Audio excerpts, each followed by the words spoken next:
জাহান্নামে যাও, জাহান্নামের আগুনের বিছানা নিয়ে আসো। ও ভাই, নিজের আপনজনেরা তো আমাদেরকে অন্ধকার কবরে নামাইয়া যার মনে সে বাড়িতে গিয়া আরামের ঘুম ঘুমাইতেছে। ও ভাই, আমাদের কবরে আবার ফেরেশতারা সোজা জাহান্নামে চলে যাবে, জাহান্নামে গিয়ে জাহান্নামের আগুনের বিছানা নিয়ে আসবে। বলেন তো ভাই, আমাদের কবরে যদি জাহান্নামের আগুনের বিছানা দেয় কেমনে থাকবেন রে ভাই? ঘুমাইতে পারবেন নি? বলেন। জাহান্নামের আগুনের বিছানা হবে। জাহান্নামের আগুনের বিছানা হওয়ার পর এটাই শুধু শেষ না। আল্লাহর পয়গম্বর বলছে, গায়েব থেকে আওয়াজ হবে, আল্লাহ রাব্বুল আলামিন ফেরেশতাদেরকে ডাক দিয়ে বলবে, ওয়াল বিসুহু মিনান নার, ও ফেরেশতারা জাহান্নামে যাও, জাহান্নামে গিয়ে জাহান্নামের আগুনের পোশাক নিয়ে আসো। এবার ফেরেশতারা গিয়ে জাহান্নামের আগুনের পোশাক নিয়ে আসবে। অন্ধকার কবরে আসার পর আমার আপনার সাদা কাফনটা খুইলা এবার জাহান্নামের আগুনের পোশাক পরে দেবে। এটাই কি শেষ? না না, এটাই শেষ নয়। এবার আরো আওয়াজ হবে, আল্লাহ তাআলা গায়েব থেকে আওয়াজ দিবেন, ও ফেরেশতারা যাও, এই ব্যক্তির কবরের সাথে জাহান্নামের একটা দরজা খুলে দাও। ও ভাই, আমার কবরের বিছানা যদি আগুনের হয়, আমার পোশাকটা যদি জাহান্নামের আগুনের হয়, আর আমার কবরের সাথে যদি জাহান্নামের দরজা খুলিয়ে দেওয়া হয়, তাহলে কেমনে থাকবো রে ভাই?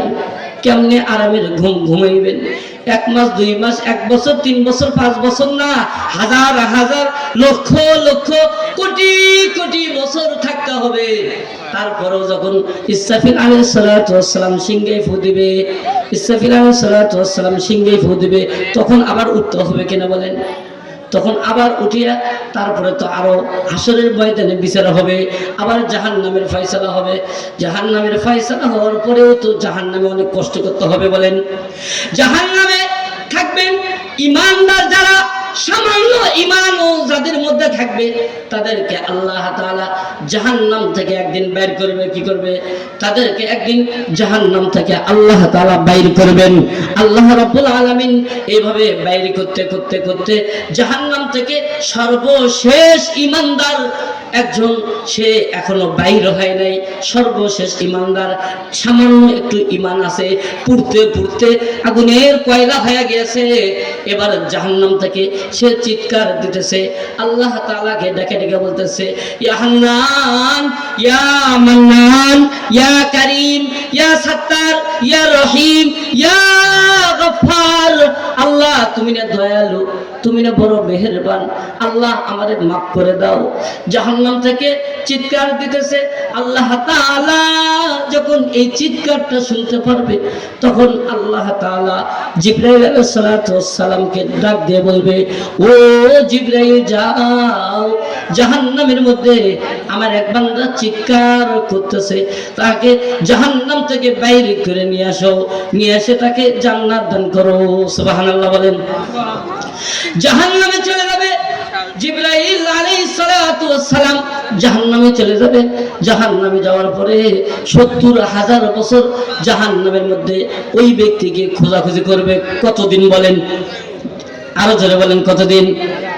70,000 বছর খোঁজাখুঁজি করবে, তবুও তাকে খুঁজে পাবে না। তাকে যখন খুঁজে না পাবে, তখন আবার ফেরত আসবে। আল্লাহ রাব্বুল আলামিনকে বলবে, মাবুদ কই তোমার ওই বান্দাকে তো খুঁজে পেলাম না। ও ভাই, 70,000 বছর যদি জাহান্নাম খোঁজে, তাহলে বলেন তো জাহান্নামটা ছোট না বড়? জিবরাইলের খোঁজা আর আমাদের খোঁজা নাকি? জিবরাইল ফেরেশতা 70,000 বছর খোঁজার পরেও ওই মানুষটাকে খুঁজে পাবে না। আল্লাহ রাব্বুল আলামিন ডাক দিয়ে বলবে, জিবরাইল যাও, অমুক উপত্যকায় অমুক পাথরের নিচে আমার ওই বান্দা চাপা পড়ে আছে, সেখান থেকে চিৎকার দিতেছে, সেখান থেকে তাকে উঠিয়ে নিয়ে আসো। জিবরাইল আলাইহিস সালাতু ওয়াস সালাম সেখানে চলে যাবে। ও ভাই, একটু জোরে সোরে আওয়াজ দিবেন। যেই জিনিসটা জিবরাইল দেখে না, সেই জিনিসটা দেখে কে? আরো জোরে বলেন, কে? জিবরাইল তো 70,000 বছর খোঁজার পরেও টের পায় নাই, কিন্তু আল্লাহ তাআলা পাইছে কিনা বলেন? আল্লাহ তাআলা খুঁজে পাইছে নাকি? তাহলে বলেন, এখানে আমরা যারা আছি, আল্লাহ তাআলা আমাদেরকে দেখতেছেন কিনা বলেন? যেই জিনিস কেউ দেখে না, সেই জিনিস দেখেন কে? আল্লাহ যেই কথা কেউ শোনে না সেই কথা শোনে কে? যেই পাপ কাজটা কেউ দেখে না সেই অন্যায় সেই পাপ কাজটা দেখে কে?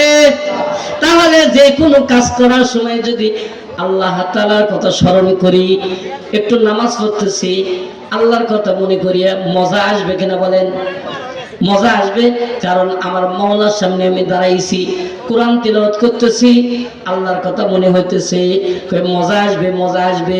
জিকির আজকার করতেছি, আল্লাহর কথা মনে হবে, মজা আসবে। কি আসবে? জিকিরে মজা আছে না নাই বলেন? আলা বিযিকিরিল্লাহি তাতমাইন্নুল কুলুব। আল্লাহর নামে জিকির করলে অন্তর প্রশান্তি হয়। কি হয়? কিন্তু জিকিরটা করতে হবে করার মতো জিকির। কেমন জিকির বলেন? কিছু আগে আমরা জিকির করছি না করিনি বলেন? কিন্তু সুন্নত তরিকায় জিকির করতে হবে, নবীর নাম আল্লাহর নাম সুন্নত তরিকায় করতে হবে। আমরা তো এখন সুন্নতের খিলাফ জিকির করা শুরু করি। কি করি? মেয়ে ছেলে একসাথে ঢোল তবলা বাজাইয়া জিকির করি। আছে না নাই? কয় না? আমরা মস্তানের লোক নয়, আমরা সকলেই তো মস্তানের। আমরা জানি না এ খবর আছে না আমাদের কাছে? মেয়ে ছেলে একসাথে নিয়ে হু শুরু করে দিল। কি করে দিছে? আল্লাহর নামটাও ঠিক মতো উচ্চারণ করে না, এলা ভণ্ডামি। এলা কি? ভণ্ডামি। ঢোল তবলা বাজাইয়া জিকির করা এগুলো সম্পূর্ণ ভণ্ডামি। কি? একসাথে নেচে নেচে জিকির করা লাগবে কি? এইগুলো কি? নেচে নেচে বাদ দিয়ে আদবের সাথে জিকির করে। জিকির করার কথা কই আছে কোরআনে? কই বলেন বলেন? কোরআনে আছে, হাদিসে আছে, জিকির করতে হবে। কারণ জিকির করতে করতে যার অন্তরটা তরুতাজা থাকবে সে আস্তে আস্তে জান্নাতে যাবে। সুবহানাল্লাহ বল। কিন্তু ভণ্ডামি করে ভাই, ভালোভাবে জিকির করবে। কি করে? তো যাই হোক, বলতেছিলাম যে জাহান্নামের এবার জিবরাইল আলাইহিস সালাতু ওয়াস সালাম জাহান্নামে গিয়া আল্লাহর ওই বান্দাকে বের করে নিয়ে আসবে। নিয়ে এসে তাকে গোসল করাইয়া সুন্দর করে পরিষ্কার করিয়া জান্নাতে পাঠিয়ে দিবে। সুবহানাল্লাহ বল। কি বলছিলাম বলেন? তিনটা জিনিস মানুষের সাথে কবর পর্যন্ত যায়। কয়টা জিনিস? দুইটি জিনিস ফিরে আসে। একটা জিনিস কবরের মধ্যে যায়, দুইটি জিনিস যে ফিরে আসে তার মধ্যে একটা হলো নিজের আপনজনেরা। একটা কি বলেন? দুই নম্বর হলো মালুহু, তার যে সম্পদ আছে এই সম্পদ কিন্তু ফিরে আসে। অর্থাৎ সম্পদ কবরে যায় না। কি যায় না বলেন? কবরে যায় নাকি বলেন? কোটি কোটি টাকার মালিক, অনেক ব্যাংকে টাকা রাখছেন, কিন্তু একটা টাকাও কিন্তু কবরে যাবে না। যাবে নাকি বলেন? একটা টাকাও কবরে যাবে না। এই জন্য ফকি আবুল্লাহ সামরকান্দি রহমতুল্লাহ আলাইহি তানবিহুল গাফিলিনের মধ্যে সুন্দর করে একটা কথা বলছেন যে মানুষের যা কিছু আছে মৃত্যুর সঙ্গে সঙ্গে 5টি ভাগ হয়। কয়টি বলেন? একটু খেয়াল করেন। কয়টি? 5টি ভাগ হয়। এক নম্বর হলো যে ওই মানুষটার রূহ নিয়ে যায় আজরাইল। কে জোরে বলেন? ওই মানুষটার রূহ নিয়ে যায় আজরাইল। 2 নম্বর হলো ওই মানুষটার যত ধন সম্পদ আছে সব কিছু তার আত্মীয় স্বজনেরা বন্টন করে নেয়। নেই কিনা বলেন? 3 নম্বর হলো তাকে যখন কবরে রাখা হয়, কবরে রাখার পরে তার শরীরের রক্ত মাংসগুলো কবরের পোকামাকড় খায়। কে খায় বলেন? কবরের পোকামাকড় খায়। 4 নম্বর, তার শরীরের রক্ত মাংস খাওয়ার পরে কি থাকে? হাড্ডি। কি থাকে? এই শরীরের হাড্ডিটা খায় কবরের মাটি। কে খায়? কবরের মাটি। 5 নম্বর হলো আমার জন্য হয় নেক আমল, না হলে বদ আমল। আমার বলতে কি বলেন? আমার বলতে কিছুই নাই। কারণ আমার রূহ নিয়ে যায় আজরাইল, আমার ধন সম্পদ নেই, আমার আত্মীয় স্বজনেরা, আমার শরীরের রক্ত মাংস সব খায় কবরের পোকামাকড়, আমার শরীরের হাড্ডিটাও খায় কে? কবরের মাটি। আমার বলতে কি? ভালো আমল না হয় মন্দ আমল। তাহলে আমার যেটা সেটা বেশি বেশি করা দরকার আছে না বলেন তো? এজন্য যারা বুজুর্গ হয় তারা রাত জেগে জেগে তাহাজ্জুদ নামাজ পড়ে। যারা বুজুর্গ হয় তারা রাত জেগে জেগে কোরআন তেলাওয়াত করে। তারা মনে করে যে এই জীবন দিয়ে আমি কি করব, এই শরীর দিয়ে আমি একটু আখিরাতের পুঁজি সংগ্রহ করি, কবরের সামানা তৈরি করি, কারণ এটা আমার সঙ্গে কবরে যাবে। কারণ এই দেহর কোনো দাম নাই। কি নাই? দাম নাই। চারেনা বসার দাম নাই। এই জন্য বলতেছিলাম 2 নম্বর হলো তার ধন সম্পদ এগুলো কবরে যাবে না। কি যাবে না? ধন সম্পদ কোনো কিছু কবরে যাবে না। 3 নম্বর হলো যে তার সঙ্গে যেটা কবরে থাকবে সেটা হলো তার আমল। সেটা কি বলেন? এটা হলো তার আমল। 5 ওয়াক্ত নামাজ পড়বেন, এটা কবরে যাবে। রোজা করবেন, সামনে রমজান মাস আসতেছে, রোজা করবেন, কবরে যাবে। যাবে কিনা বলেন? এখানে কিছু মা বোনেরা আছে, তাদেরকে 4টা আমল বলে আমি শেষ করবো, একটু খেয়াল করেন। মা বোনেরা 4টা আমল খেয়াল করেন। আল্লাহ নবী তো বলছেন, কালান নবী সাল্লাল্লাহু আলাইহি ওয়াসাল্লাম, আল মারআতু ইযা সাল্লাত খামসা ওয়া সাবাত শারা ওয়া আহসানাত ফারজাহা ওয়া আতাআত বালাহা ফাল তাদখুল মিন আই আবওয়াবিল জান্নাতি ইনশাআত। আল্লাহু আকবার বলে, আর জোরে বলেন আল্লাহু আকবার। 4টি আমল কোন মা বোনেরা যদি করে, মৃত্যুর সঙ্গে সঙ্গে সোজা জান্নাতে। সুবহানাল্লাহ। যেহেতু আমার হাতে আর সময় নাই, 9টা পর্যন্ত সময় দিছে আমার, আর কয়েক মিনিট কথা বল। তো 4টা আমল। 1 নম্বর হলো, আল্লাহ নবী বলছেন যে 1 নম্বর হলো যে ইদা সাল্লাত খামসাহা, 1 নম্বর হলো 5 ওয়াক্ত নামাজ সঠিক সময়ে আদায় করা। কয়েক তো জোরে বলেন। ও মা বোনেরা, যাদের কানে মাইকের আওয়াজ যায়, একটু খেয়াল করেন। একটা আমল হলো 5 ওয়াক্ত নামাজ পড়া। কি পড়া? আপনি যেখানে থাকেন সময় মতো 5 ওয়াক্ত নামাজটা আদায় করতে হবে। মা বোনেরা কিন্তু নামাজে খুব অলস, বুঝলেন না? খুব অলস। জোহরের নামাজ এমনিতেই এ কাম ও কাম করতে করতে আসর থেকে দেয়, অলসতা করে। ও ভাই, অলসতা করে পড়লেও কিন্তু শাস্তি হবে। কি হবে? এই জন্য টাইমের নামাজ টাইম পড়তে হবে। 5 ওয়াক্ত নামাজ ঠিক মতো পড়তে হবে। 1 নম্বর আমল। 2 নম্বর, রমজান মাসের রোজা রাখা। কি রাখা? রমজান মাসের রোজা রাখা। মা বোনেরা আবার রোজা খুব রাখতে পারে। কি পারে? রোজা রাখতে পারে খুব, কিন্তু নামাজে অলসতা। রোজাও করতে হবে, নামাজও পড়তে হবে। তাহলে 1 নম্বর আমল কি? 5 ওয়াক্ত। 2 নম্বর রমজানে রোজা রাখা। 3 নম্বর হলো ওয়া আহসানাত ফারজাহা, নিজের সতীত্বের হেফাজত করা। নিজের সতীত্বের হেফাজত করা। কেউ যদি নিজের সতীত্বের হেফাজত করে, আল্লাহর পয়গম্বর বলছেন, ক্বালান নবী সাল্লাল্লাহু আলাইহি ওয়াসাল্লাম, মাইয়াজমালি মা বাইনা লাহইহি ওয়া মা বাইনা রিজলাইহি আযমানু লাহুল জান্নাহ। আল্লাহু আকবার বলেন। আল্লাহর পয়গম্বর বলছেন, কেউ যদি 2টি জিনিসের হেফাজত করে, আমি আল্লাহ রাসূল তাকে জান্নাতে পৌঁছানোর দায়িত্ব নিয়ে নিব। সুবহানাল্লাহ। কয়টি জিনিস বলেন? 1 নম্বর হলো যে মাইয়াজমালি মা বাইনা লাহইহি, 2 চাওয়ালের মাঝখানে, অর্থাৎ জিহ্বার হেফাজত। কিসের বলেন? এই জিহ্বার হেফাজত যদি কেউ করে, 1 নম্বর জিহ্বার হেফাজত করতে হবে। কি করতে হবে? জিহ্বার হেফাজত কি করলে হবে বলেন? মিথ্যা কথা বেশি বেশি বলতে হবে। যখন মিথ্যা কথা বেশি বেশি বললে কি জিহ্বার হেফাজত হবে নাকি বলেন? গীবত বেশি বেশি করলে, চুগলখড়ি বেশি বেশি করলে, একজনের আটা আরেকজনের সাথে লাগালে, এর কথা বলে, ওর কথা আরেকজন থেকে বলে, মানে উভয় দিকে মাঠ গরম। উভয় দিকে কি মাঠ গরম। এটা কি জিহ্বার হেফাজত নাকি বলেন?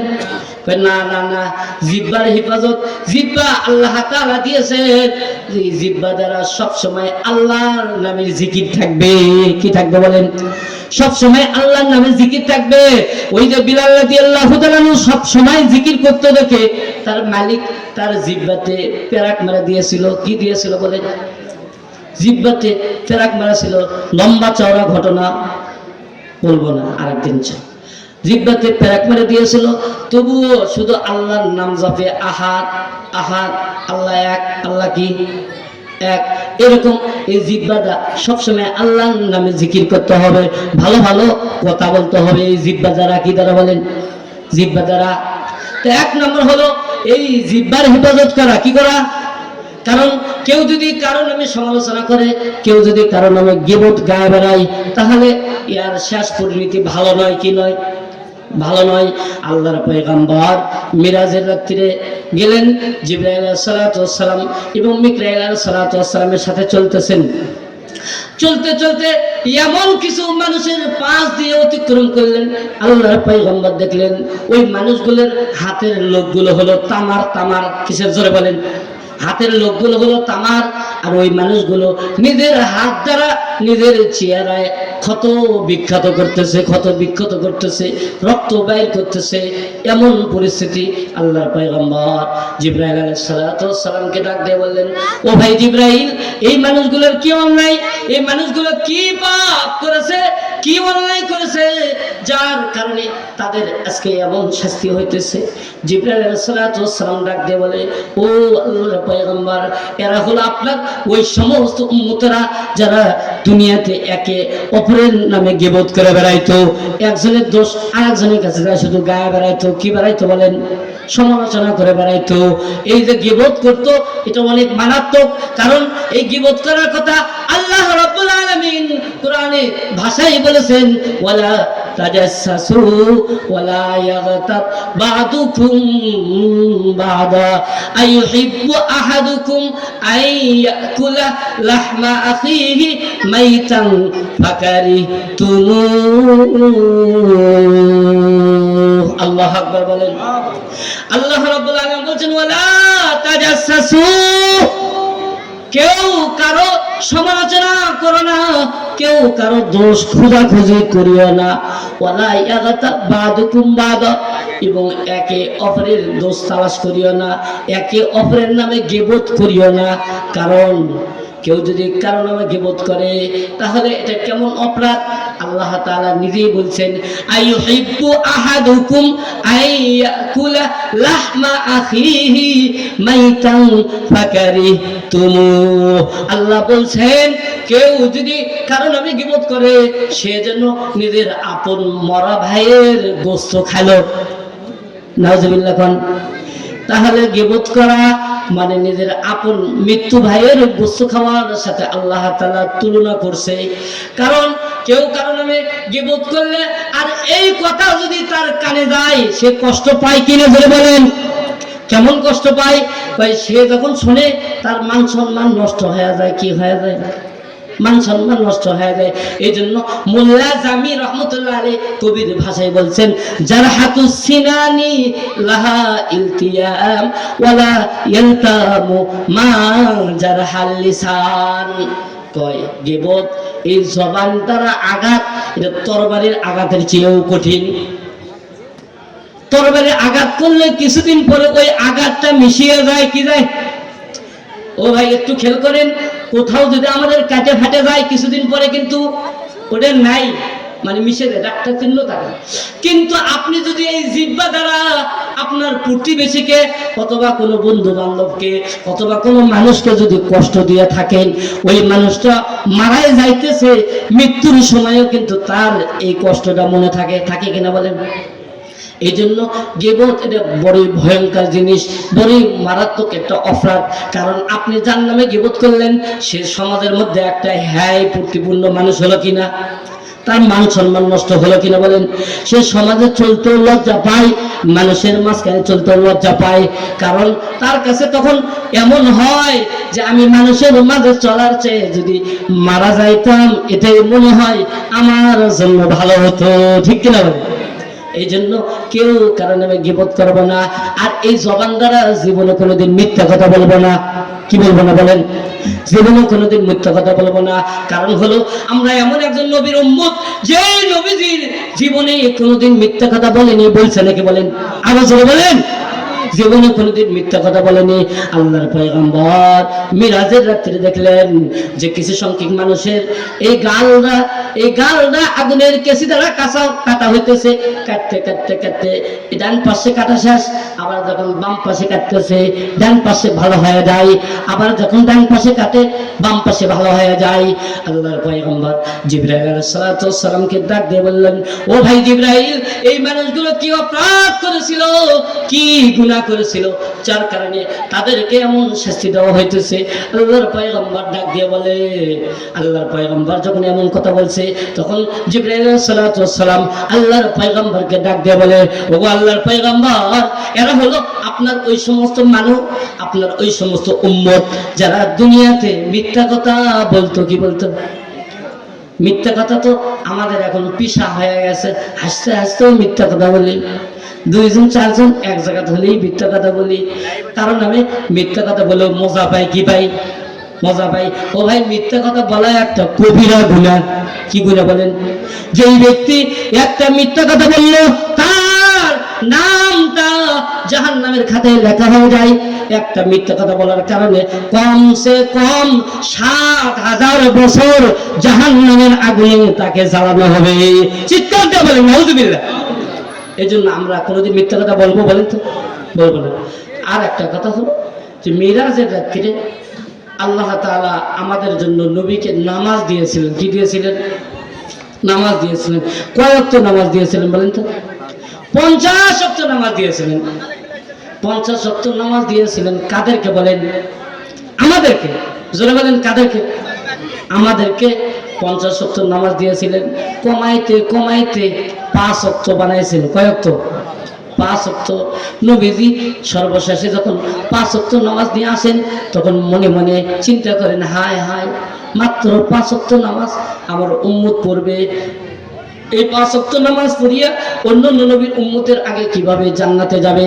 কারণ অন্য নবীর উম্মতরা তাদের হায়াত বেশি, তারা ইবাদত বেশি করবে, আর আমার উম্মতের হায়াত হবে কম। মাত্র 5 ওয়াক্ত নামাজ পড়ে তারা কিভাবে জান্নাতে যাবে? আল্লাহ রাব্বুল আলামিন বলেন, ও পয়গম্বর, মা ইবাদুল কওলু লাদাইয়া ওয়া মা আনা বিযাল্লামিল লিল আবিদ। পয়গম্বর, আমার কথার কোনো রদবদল হয় না, একবার যা বলি ওটাই ঠিক। আমি আপনাকে প্রথমে আপনার উম্মতকে 50 ওয়াক্ত নামাজ দিয়েছিলাম। পৃথিবীতে যাওয়ার পরে আপনার উম্মত যদি ওই যে 5 ওয়াক্ত নামাজ দিলাম, ওই 5 ওয়াক্ত নামাজ ঠিক মতে সঠিক সময়ে আদায় করে, 5 ওয়াক্ত নামাজ আদায় করলে, 50 ওয়াক্ত নামাজ আদায় করলে যে সব হয়, সেই সবই আমি আল্লাহ তাআলা তাদের আমলনামায় দান করব। সুবহানাল্লাহ বলে। এবার বলেন তো, মাইকের আওয়াজ যাদের কানে গেছে